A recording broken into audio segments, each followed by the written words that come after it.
there, welcome back to Construction Executives Live. I'm your host, Jeremy Owens, owner and founder of 3 Generations Improvements and U.S. Construction Zone, out in sunny Folsom, California, where it will be a balmy 100 degrees today.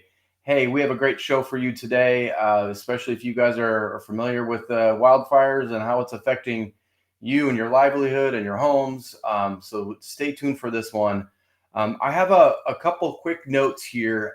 If anybody is looking for a conference to attend and you're in the remodeling home improvement space, I'm going to be speaking at the Pinnacle Experience. So go to proremodelerpinnacle.com if you want to take a look at that. It's out in Baltimore. It's the end of June. It's coming up pretty quick. But they gave me a discount code if you guys are interested. It's called, Support Me Live. If you get Support Me Live in when you register, you'll get the conference for $79. So that's a huge savings of over $100. If you want to come out, meet me, hang out a little bit, have some fun, but also get nitty gritty in remodeling, please take a look at that. We are sponsored by the great team at Build 12. Take a look at build12.com if you want to take a look at a revenue generating machine. Take a look at Build 12. Like I said, the show today is going to be titled Breaking Down Our Fire Insurance Crisis. We will dive into the causes of the escalating crisis of burning forests and communities and how it's driving the widespread fire insurance crisis. We will discuss these causes and seek innovative solutions to support real risk reduction. Discover how these issues have reached such critical levels and explore the newest and best risk reduction innovations that only builders can provide. We need to bring those insurance providers back and into the WUI regions. We need to raise the bar from just trimming vegetation that only grows back. And we have a master in this space today. Our speaker today is Steve Conboy, and he's the founder and chief technologist of Mighty Firebreaker LLC, a GEVI public company. He is the inventor of MFB31 Citratec, a patented non-toxic fire inhibitor certified by the EPA Safer Choice Products Program, and has won awards including the Thomas Edison, RMI, Connect, ENR, and EPA Partner of the Year. He started his career in construction back in Brooklyn in '75. So he's been in the building trades for his entire career. In 2005, he really started his career in the proactive mold fire protection chemistry space, working there for 10 years. And then after witnessing the Tubbs fire in 2017, Steve's focus has been on developing proactive solutions to save homes from wildfires, defending our environment with safer, non-toxic chemistry. And he has 22 patents. He's an author. He's all over the place. Please help me welcome Steve Conboy. Steve, thanks for being here. You there, bud?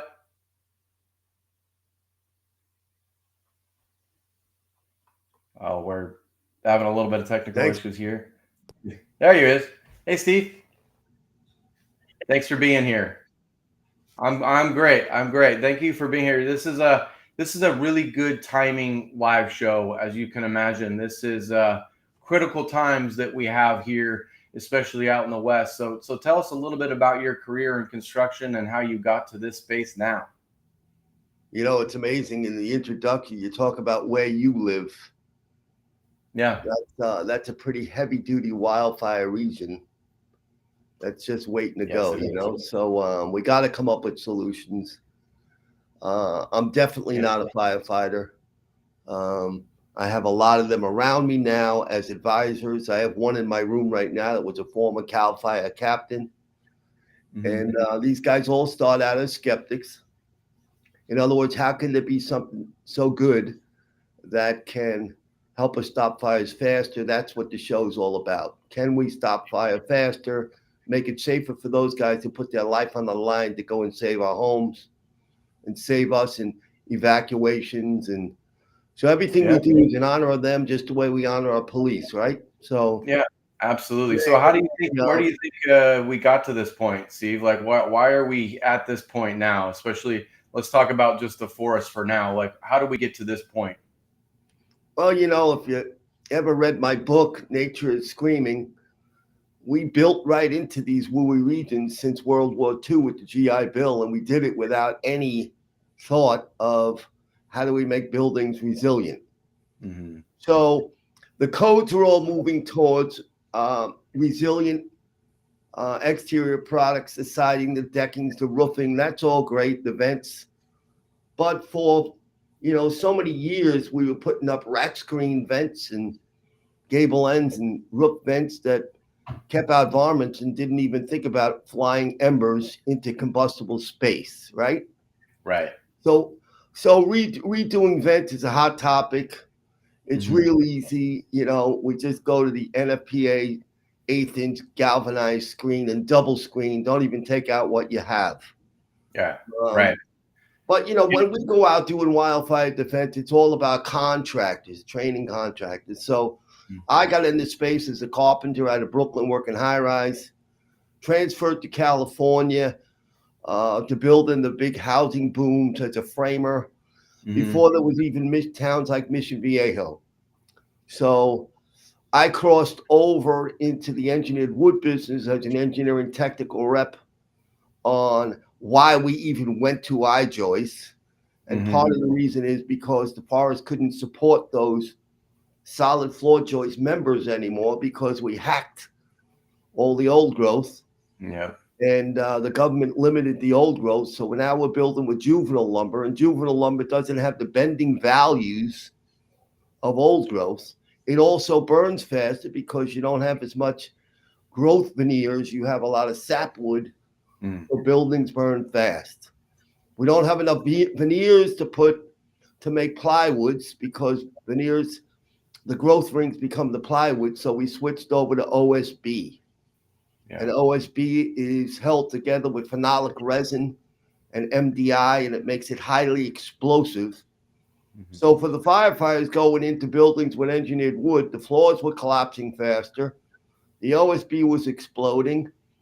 And when I left the engineered wood business, it was first to come in for the mold problem because OSB is like a particle board. Yeah. So when it rained on the OSB and the floors filled up 1.5 inches all around the plates, that OSB would swell and the nails wouldn't move, but the OSB would move. So we would lose floor diaphragm values that support lateral strength values. But the biggest problem is we created mold because it never dried out underneath the plates of a wall. So I got involved in a mold protection, and the vice president of procurement and VP of Home Depot, when they took on my product, told me I was the guy that created the mold problem. And I thanked them. Because the green lumber in their stores birthed mold. And then they had employees that would get mold illness because mold creates aflatoxin poison that's harmful to humans. Right. So I crossed over from that over into fire science. And I've been in fire science way before Tubbs because I was trying to develop a cost-effective way to defend all the lumber in high-density housing besides what was called pressure impregnated, which is the exterior wall for a firewall. Right. 95% of the wood was raw wood. So when the arsons are hitting those buildings, firefighters can't go in them. They show up knowing right away to just show up with a crane to try to save the neighboring buildings. Right. Why didn't we use pressure impregnated lumber? Same reason we're doing what we're doing in wildfire, because it was too expensive. So we only did the exterior wall and some party walls, and I figured out a way to do 100% of the interior lumber in a cost-effective way at $1 a square foot. Well, that took off, and basically I did about 20 million square feet of living all around the United States for all the national builders. And I'm now trying to do the same thing in wildfire. So how do we defend buildings in wildfire, what today's show I hope is all about? Yeah, definitely. So where does your passion to defend that human exposure to chemicals stem from? Where did you get that passion? My best friend, my father basically, in the Navy, they told him it was safe to wrap those pipes with asbestos. Oh, here I am having kids, and he's the best grandfather in the world. And he died so fast from asbestosis. So, when I'm laying on top of him in the hospital and hospice, I told him I'm going to do something about it. So my passion basically is driving me 7 days a week because I hate hearing about firefighters dying from AFFF foam. Who the heck approved it? Right. How can you have firefighters dying from cancer from foam that was readily used everywhere? Come on. So the same thing with my chemistry. It's all about how do you create something that'll put fire out faster than anything on the market and do it in an environmentally human-friendly way. So that's who we are today, right? Yeah, definitely. So talk a little bit about the Tubbs fire. Not everybody remembers that. Obviously, Northern California, we all know about it. But talk about the Tubbs fire and what that really did to everything, right? Not only your career, but to current codes now. Yeah, it blew me away watching the Tubbs fire blowing, out in the hills on the east side of the 101 in the afternoon. And I went in right after the fire into the neighborhoods and talked to people sitting on their front lawn or in their driveway with no house. Mm-hmm. And they told me that, the fire, we got warned to evacuate at 1:30 in the morning, and by 3:30 my house was gone. Jeez. And, they can talk about it being Martians or whatever, blowing up the houses. But at the end of the day, when you come into communities like that have so much risk and you throw a wind behind it and you have communities with 5-foot setbacks with combustible materials, you are talking about bombs going off. Yeah. Just like we witnessed in Maui, right? Mm-hmm. You got RVs and propane and freaking cars blowing up in Maui with a wind behind it. It's going to look like napalm. Yeah. You got board footage and attics exploding. It's nothing firefighters can do but help people get out. So I knew we had to do something, but a lot of it's about the developments in California where they bought cheap land. They all did it. They had to look for cheaper land, right? Than the urban infills. They had to go out into the WUIs. They carve it out. And they build houses with combustible materials. We used to build them with wood shake roofs. Right. And, with 5-foot setbacks. I mean, people got to understand when you get wind barreling through a community and the wind, the embers can tuck in between the setbacks of buildings. Mm-hmm. And they're not exposed to wind in between the buildings like we are in the front and back of the building. You're a goner. Yeah. You're a goner. Especially when you have dry vegetation and weeds in between your house because no one's looking at that the way they're looking at the front of your house. So there's just so much we can do. But Tubbs fire was a disaster, and it just drove me into – I went up there and went into where the people were trying to find rescue and tried to offer the Catholic charities where I donate and do all of that stuff. Mm-hmm. But it just blew me away walking in a neighborhood that looked like napalm went off. Yeah, that's crazy. So talk a little bit about Mighty Firebreaker and the chemistry of it. What is it for people who don't know, and why is it so much different and better than like you said, what we're used to? Yeah, when I was doing all the high density housing, I had to get a chemistry that would pass the smell test of all the consultants, Lennar and Avalon Bay and Equity Residential would hire because they'd say it's too good to be true. So the bottom line is when we were in spraying 5-story high density housing, my guys could be spraying without a mask and you could walk in the room and have less of an impact than spraying latex paint. Yeah. So when you take food grade constituents and add it with water to make an aqueous-based fire inhibitor, it's pretty amazing when you start to use it for wildfire defense. I mean, I have food grade chemistry and I add a cling that's basically the cling that's on vitamins and aspirin so they don't dissolve in humidity. So I'm not killing vegetation. But if you proactively spray it on the fuels that lazy fire needs to ignite to survive, we eliminate its ability to ignite. That's what's amazing. But here's the part that rubs me in this industry. So many companies are out there. I mean, the foams and the gels are a joke. Run from those companies. Yeah. Because look at any foam and gel that's being used. Look on the container that they're blending on site to your water pressure. There's no quality control in that.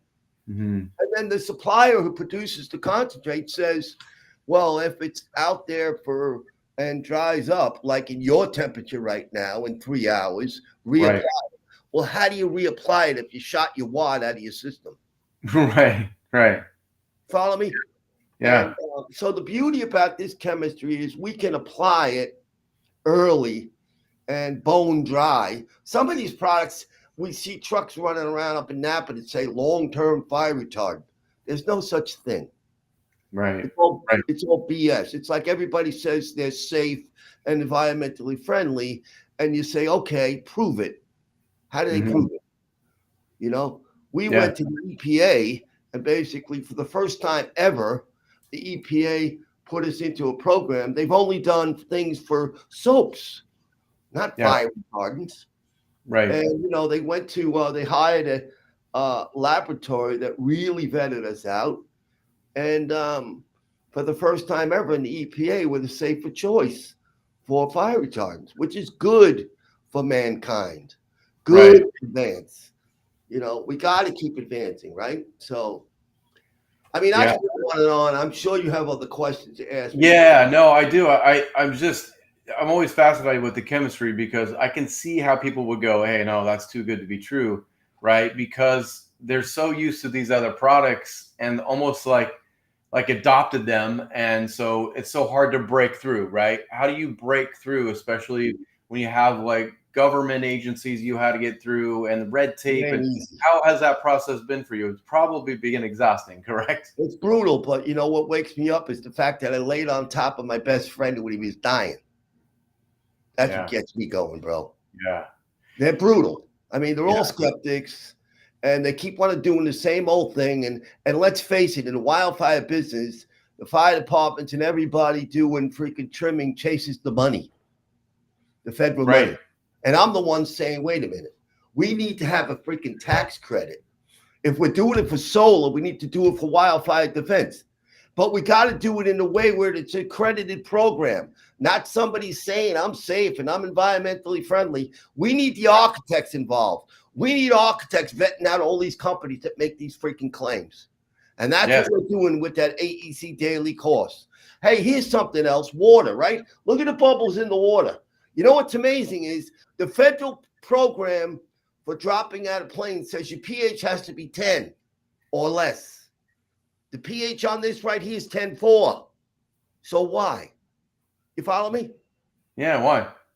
You know, why aren't we testing things that are coming out of planes on fir and pine trees instead of just dry grass?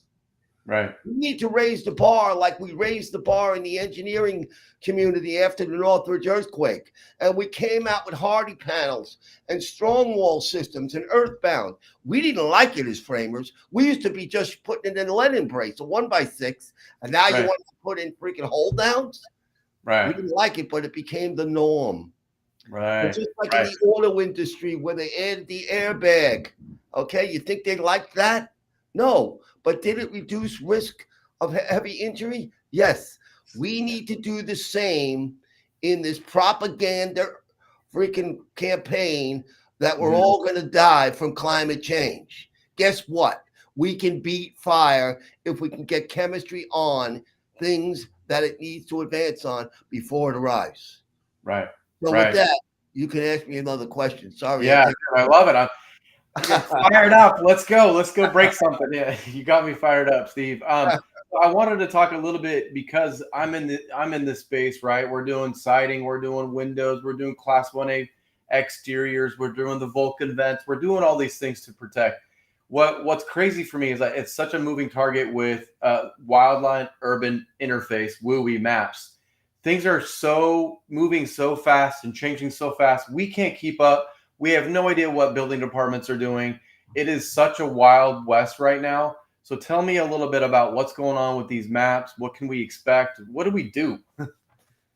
You know, that AI came in hard after Tubbs Tubbs and the Thomas fire and the Wolseley fire, and it just came in hard. I mean, we lost 3,000 houses in 2003 in San Diego, and we didn't have a freaking WUI mapping program, okay? Right. AI showed up after Tubbs and basically flew over communities and basically said, you're a wildfire threat. Right. All right. That funds a lot of projects, bro. Yeah. But it hurts a lot of people. Because when I get out there in some of these properties, there's no risk, but they're on a WUI map, so their insurance 10x. You know, so it's we got to deal with it, but we got to deal with it in better ways than thinking that we only got to trim vegetation that grows back. You're never going to get the insurance industry back for just trimming.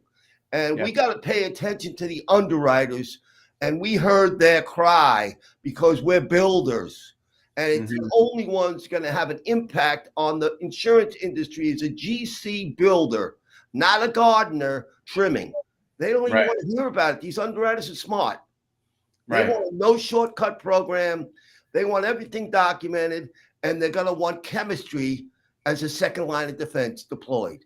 So WUI's a problem, but WUI's good for contractors that are getting into space. And that's our program, to train GCs to get involved. Okay. So tell us, let's start with that a little bit. What does it look like if you're a 3 generations improvements and you're already doing 1A exteriors or you're in the fire defense kind of area? How do you get involved with Mighty Firebreaker? Well, 3G, basically, guys are pretty motivated to get involved. And what we do is, I've been doing it for so long, and the guys around me are I train them to be really good at risk assessment. It's all about risk assessment. When you get on a property and you recognize that an owner is going to be paying you, they're not who you answer to. You answer to the underwriter, and you let the owner know that. Say, I'm here to give you a quote. I'm going to give you the most reasonable quote I can to reduce your risk. But I'm going to document every move I make so that when you push it towards an insurance company, you might get better than the fair plan. And what happens is when I meet with the underwriters and insurance company, I tell them up front, I heard you cry. We caused the problem. And basically, we're hoping that you pay attention to what we do in our program, because our program's more than trimming and changing vents.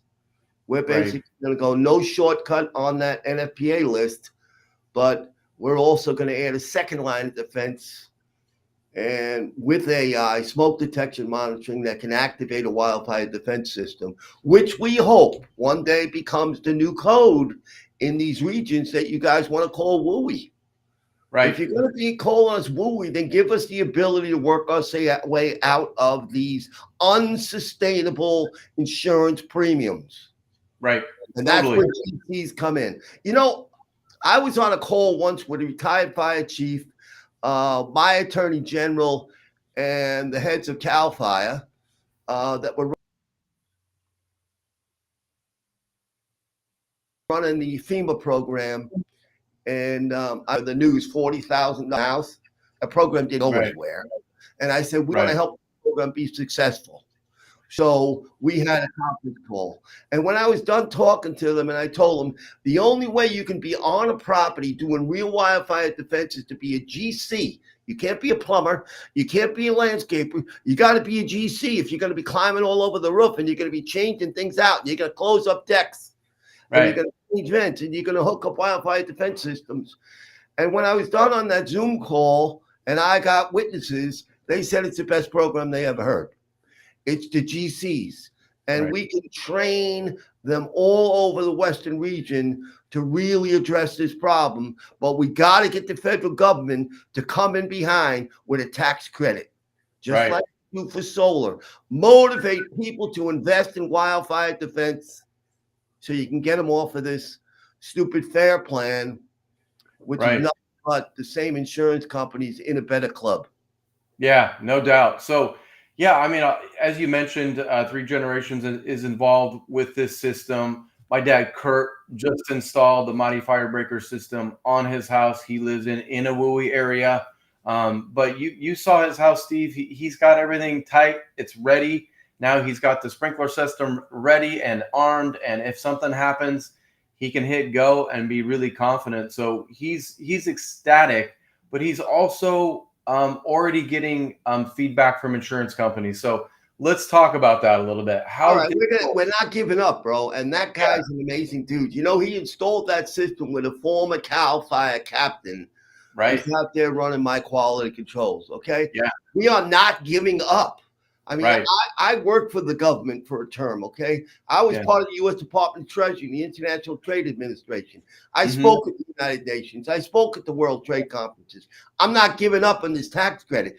If you can give solar that'll only help the fire in melting, you can give us wildfire defense tax credit, which you need to do to help American homeowners.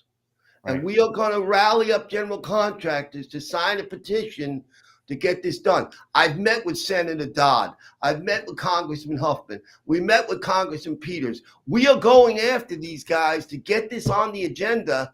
Right. If this is your campaign over climate change, you need to help American homes, because people need the incentive of a tax credit.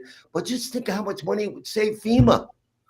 Right. How many firefighters, it makes their life safer. So they can go home to their wife and kids. This is a good program, bro.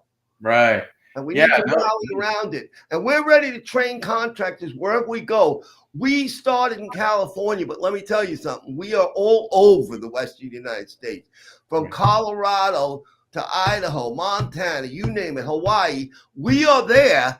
And every time we go in to do installs, we're looking for locals to train them. Yeah. And that's how we found your company. Right. And you guys will be that region that goes up in those foothills, up into Tahoe. Right. Tahoe is tough stuff. They built the houses around the trees. Yeah. So if you're following the rules, you're never going to get insurance. And we say, wait a minute. We aim at the tree, trim it up, aim at it. Right. So that we can keep the tree from tree topping with chemical. Right. So there's a solution when you add chemistry that's different than their solution. Yeah. So let's talk a little bit about, so in your discussions with insurance companies, so just so people know, obviously not everyone's in California here. So a lot of insurance companies have left California. And so they said, we're done. The liability is too high. The risk is too high. They don't like paying out, right? So they've left, and you're attempting to try to get them back. But the education process has been difficult, right? You have to educate them on what your system is and what it can do. So how has that been so far, and where you think you're at? I don't know. I'm in communication with them. I've been working with them for a year, but I had to convince them on the high density housing too, when we had all the arsons burning urban infill. In other words, a lot of the millennials wanted to live in the cities, so the builders went into infill to take out old communities to build 5/2 podium urban infill, 900 units right in the middle of a city, right? The arsons were burning them down all over the United States. And I had to convince insurance companies that if we sprayed 100% of that wood while it's going vertical, I got them to lower the national builders insurance rates. So we are starting to talk to the underwriters, and we are going to convince some of them come in. There's a lot of stuff going on in the insurance industry. There's going to be captives coming in. There's going to be big commercial projects. These resorts that 10x'd. It's serious money. Right. When you get the freaking Metalwood Club or the Metalwood Winery, and their insurance goes up 10x because of the fire they had. Right. Or, you get these resorts along the coast in Big Sur. 10x is a lot of money. Right. Yeah, no doubt. You're going to see some creative ways to come in to insure, but it's going to all be based on new science coming in that's more than just trimming. Right. Yeah. It's coming. Yeah. So what is the government doing? Obviously, this is a crisis, especially in California. I know that, some people know about the FAIR plan. Basically, it's a very high cost of fire insurance, but your coverage goes way down as well. So what are they going to do for these folks? Because now the home values are going down, right? Now people aren't really encouraged to go retire up on the hill now, right? Now they're going, wow, maybe we should stay in the city because we don't know about the insurance. So this is a crisis when it comes to home values now, which now is in kind of that mode where people go, I may bail from California, right? Well, listen, we got a war going on in Washington right now, so they're not ready to pay attention to anything other than the war until November's over. But people don't understand housing starts are what supports the economy. Housing starts. It brings in urban infill. It brings in commercial buildings. It supports the economy. We can't let this attack the Western region's housing starts, or we're going to create a crisis. So at the end of the day, new construction, the D.R. Hortons, the KB Homes, the big builders coming into communities, just think about the risk when you're going in to put up 250 houses. The first thing you're going to do is go in and with a bulldozer and plow out all the native woolly vegetation. It's gone. Mm-hmm. And now we're building them with hardened products because that's the new code. But if we can convince those builders to start by spraying the bones of the home before drywall, we are going to get the attention of the underwriters because we started with the bones, and now we're going to thread the wildfire defense system during framing, which makes the system half the price. So now when you turnkey that house, it's got the bones 100% defended Class A. It's got a wildfire defense system on it. And your landscaping is going to be hardened because we took the woolly vegetation out. This is going to be a start for national builders to get behind this campaign. Yeah. And we can change it. But it's not going to be easy. And, like 3G, we're hoping that drive business to you guys. Yeah. And your guys are excited, but we can't. Mighty Firebreaker can't be the only company doing installs. Right. We're never going to get it all done. I got people calling me in Aspen. I got people calling me up in, Yellowstone and Jackson Hole. And it's just, they're coming at us in Hawaii. So they're just coming at us everywhere. The word's being spread that the only way to truly reduce risk is to deploy chemistry around the building before the fire arrives. Right. And we're the only ones that take AI, smoke detection monitoring. That all came into market for the fire departments, which is really good technology, to let them have an early start at trying to defend it, right? Sure. Yeah. What we said is, wait a minute. We're jumping in that to give our property owners early notice to activate the system. So with the underwriters, I tell them, wait a minute, we can do better than that. We'll take the human out of it. We'll just activate the system for them. So if somebody's surfing in Hawaii and their house is threatened, we're not calling them up to activate the system. Yeah. We're going to activate it. So I call our approach the airbag. Yeah. And you saw my flyer with the airbag, right? Yeah. Yeah, that's great.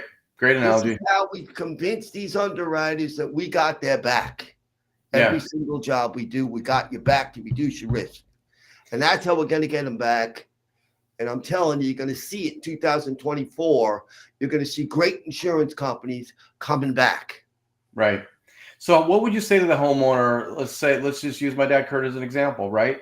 Before he proactively is protecting his home without the understanding, or, hey, we don't know what the insurance companies are going to do or say, which ones are going to come back to the table for him. But he was proactive with, hey, I'm going to get this done. I care about my property. I can do this. I'm smart. I'm going to do this myself before knowing what the insurance companies are doing. What would you say to homeowners who are sitting on that fence, waiting for guarantees and things like that, which might not come very soon, and maybe too late? So what would you say to the homeowners in this situation?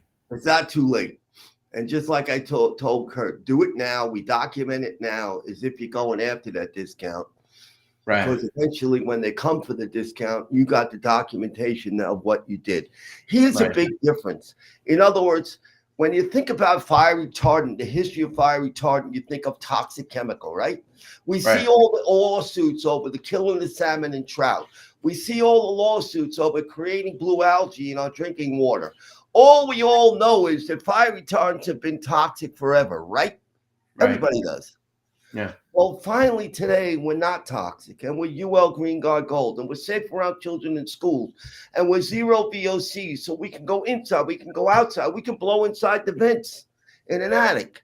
All right. So for an insurance company now to get behind a chemical process, Mm-hmm. we're not worried about being dragged into a lawsuit down the road for toxic chemical. Right. You see So what I'm talking getting about the EPA aspect, The how EPA people are amazing. I how did mean, that what they just do is certification work? amazing. They not only did they said our chemical is the laboratory. They have 3 laboratories that do all of their work, and they're accredited by the EPA.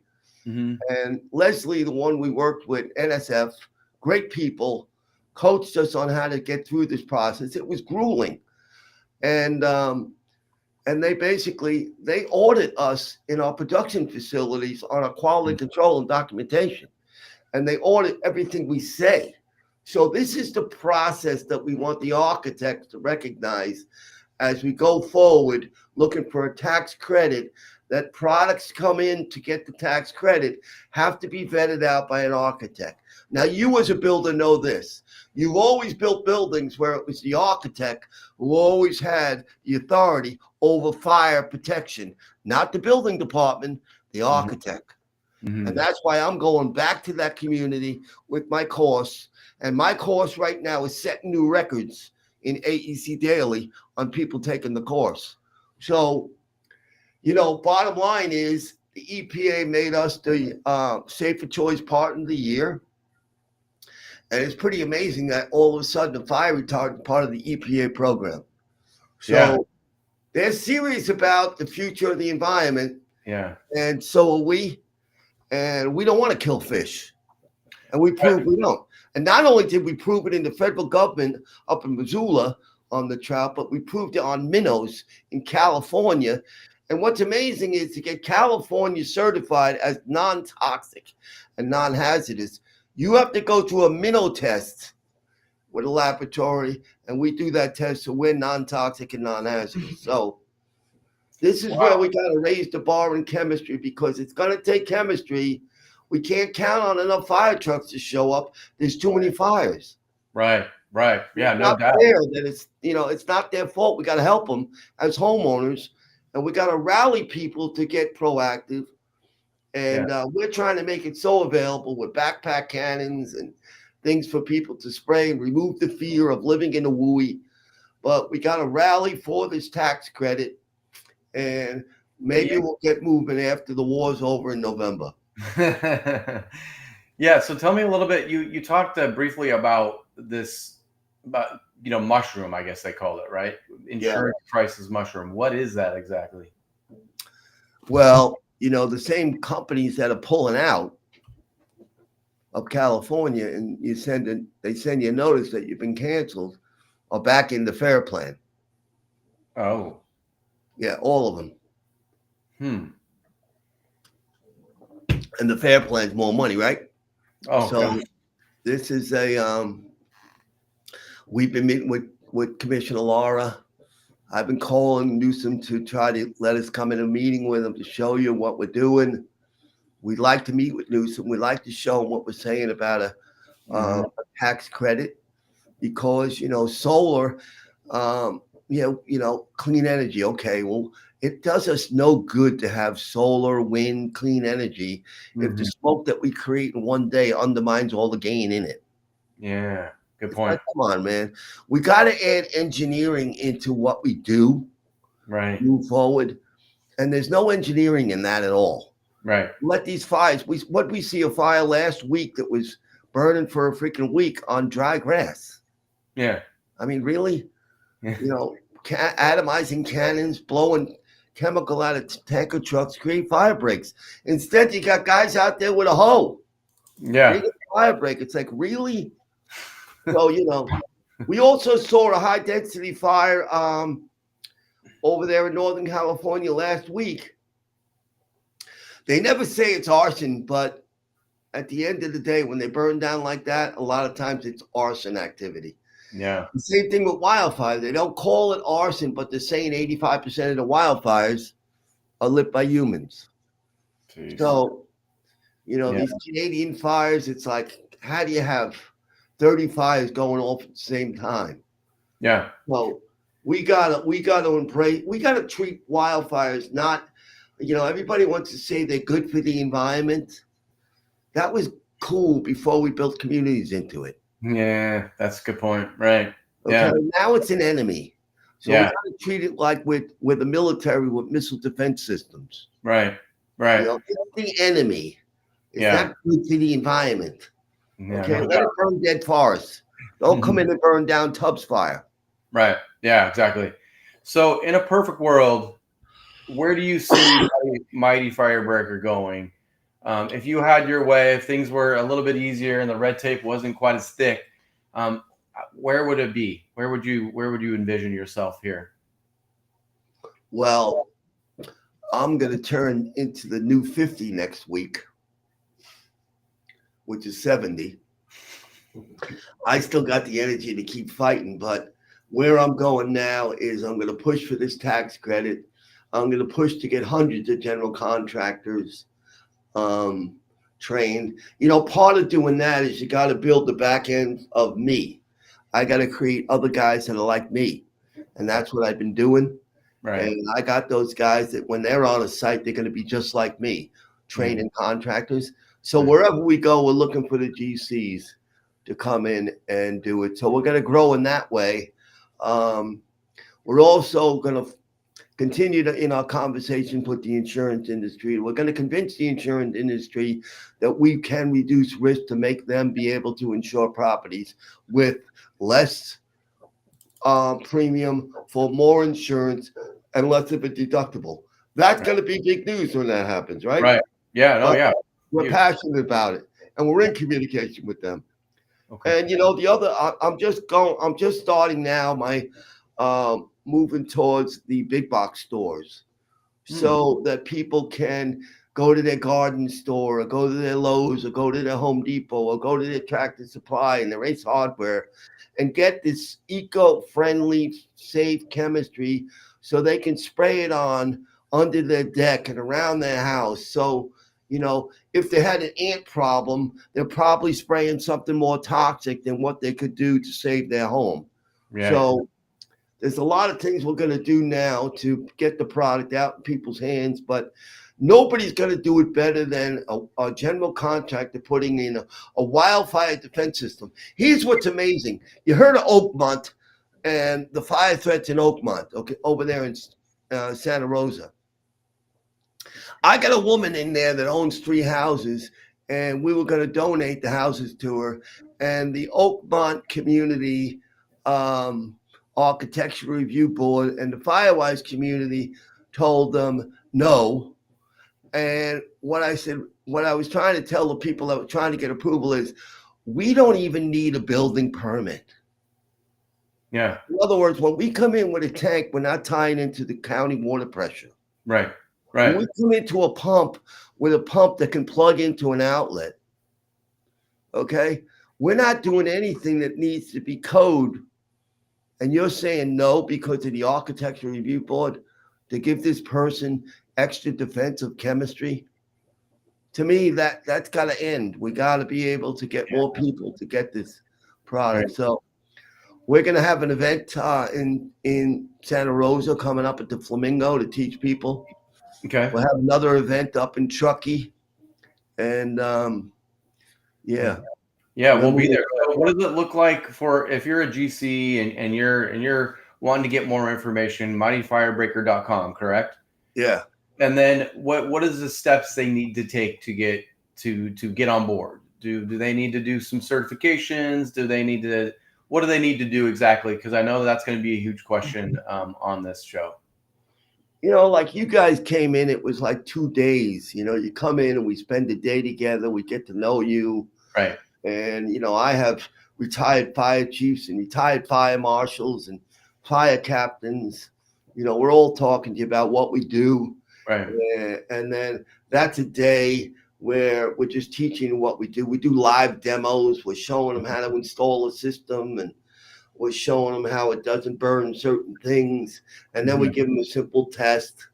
And, you know, maybe the next day we play a little golf with them. But I mean, at the end of the day, we're always going to want to train you. We're going to give you a test, because what we don't want you to be is sued for saying the wrong thing. There's no guarantees. Right. There's no guarantee in an airbag in a car. Right. Okay, but it means science, proven laboratory accredited science, proves you can reduce the risk, but there's no guarantee. Right. So we want to make sure they're not saying the wrong thing, especially with our brand. And we're going to get around and do it. So if we're in Jackson Hole, or we're up in Montana, or wherever we are, we're looking for those contractors where we ask them, come and do a day with us. Come spend the day with us and do an install. And right then and there, we can train them. And then I send them the test. So, you know, we got guys taking tests in Hawaii. So yeah, we're all about it. Yeah, no, that's great. I mean, we're excited. We'll definitely promote those events. So definitely send them my way so that I can send it out to my people. And I know there's going to be a lot of GCs that are looking to add this to their product mix. So this is going to really help them kind of, get to the next step. I think one more detail I wanted to kind of get into, just so that they have kind of a visual. What does it look like? I mean, we know you have the tub and you have kind of some PVC, some sprinkler type systems up on the roof. Talk a little bit through the install, what it looks like, so that they can kind of visualize what it would look like on a home.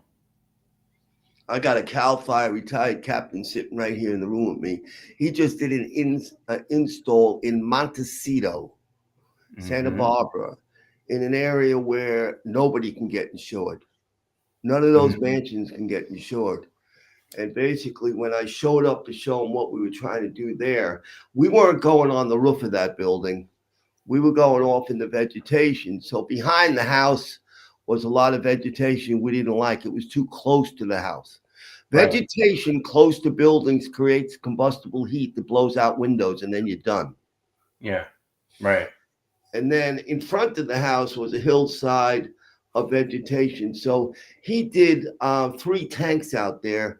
Two tanks with 275 totes, and 1 tank was 100 gallons. So they're all different, some of the properties, a lot of these ranch houses up by you or the dad's house, that's a 100-gallon tank with a 1-inch pump. Right. So they're pretty simple. They do them in like 3-4 hours, right? Right.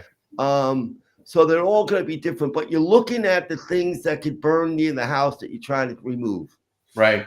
I did a house up in Santa Cruz, and they had a deck that was like, a foot off the ground and on both ends of the building, and it's wood. And what happens is the embers blow underneath the deck. Now you got the deck on fire and it's attached to the building. You're done. Yeah, right. So to run around the bottom of that deck with Hardy, just Hardy, sheets of Hardy, going off the fascia of the deck down into the ground so the embers can't go into it, underneath it, was real easy. Right, right. So we're always going after looking at the vents, and we have a vent guy that does those for us. And but they're all different size tanks. And we coach the contractors until they don't need coaching, and then we're just a supplier. Right. So then what we try to do is we're shipping everything to the job on a pallet. We GPS track it to the residence it's going to defend. So we start the document from day one.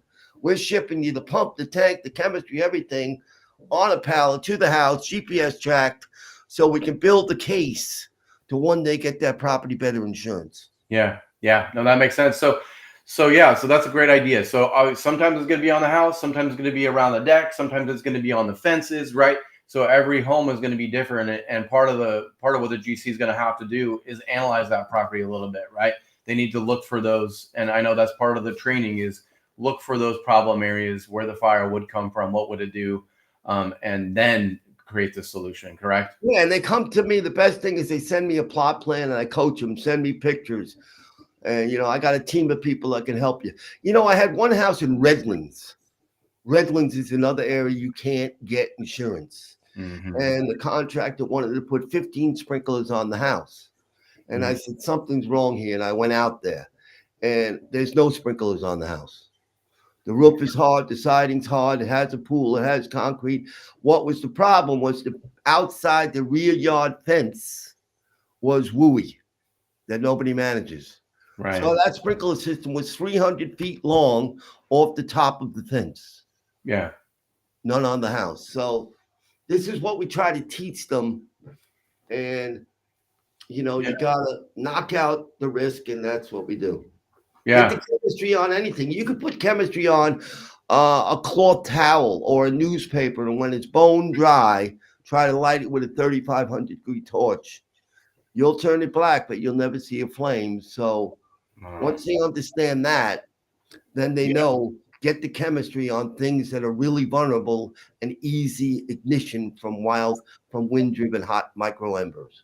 Yeah, I would say for all those who are skeptical or need to see it live, go check out some of those YouTube videos or go see some of those live demonstrations. It will blow your mind just how effective it is. So, hey, I'm really happy to be a part of this program, but I'm happy that you're out here talking about it and all of the effort that you have put into this on behalf of all of us and homeowners and, you know, the forest, everything. We thank you because I know how exhausting this has been for you, and it's a passion project of yours, obviously. But I can't thank you enough for what you're doing. You're battling our battles for us, and we're going to support you as much as we can. So we thank you so much. Hey, you ever see those chemistries out there on TV, like Balance of Nature? Mm-hmm. Where you basically take a couple of pills, and if you like pizza and you don't eat a lot of vegetables, you can take a couple of pills and you get a balanced diet. That's science. Yeah. So the human race advances in science, and when it comes to wildfire, that's what we're promoting. Let's advance. Right. And we can do it in a safe way. So thanks for having me. Yeah. And thank you guys for being with us, but let's do this together. Yeah. Looking forward to it. Thank you, Steve. Thank you, sir. Thank you guys all for being here. That's another episode of Construction Executives Live. What a powerful one. Might take another watch just to let all that digest. But we're proud to be a part of Mighty Firebreaker, and we look forward to promoting it and getting it on more and more homes in California. If you have any questions, go to mightyfirebreaker.com. Steve's very accessible. His team is very accessible. Reach out, get a demo, get more information, and let's get the ball rolling in the right direction. We had another great show next month. We're going to be talking a lot about trends in home improvement. Some things have changed. There's been a lot of kind of downturns and things we need to talk about. So we're going to be doing that next month. I do have the invite to the next show in the LinkedIn chat. So take a look at that if you want to sign up for the next episode. Thank you so much for being here. Thanks again for Build 12 for sponsoring and Mighty Firebreaker for being here. So we'll see you.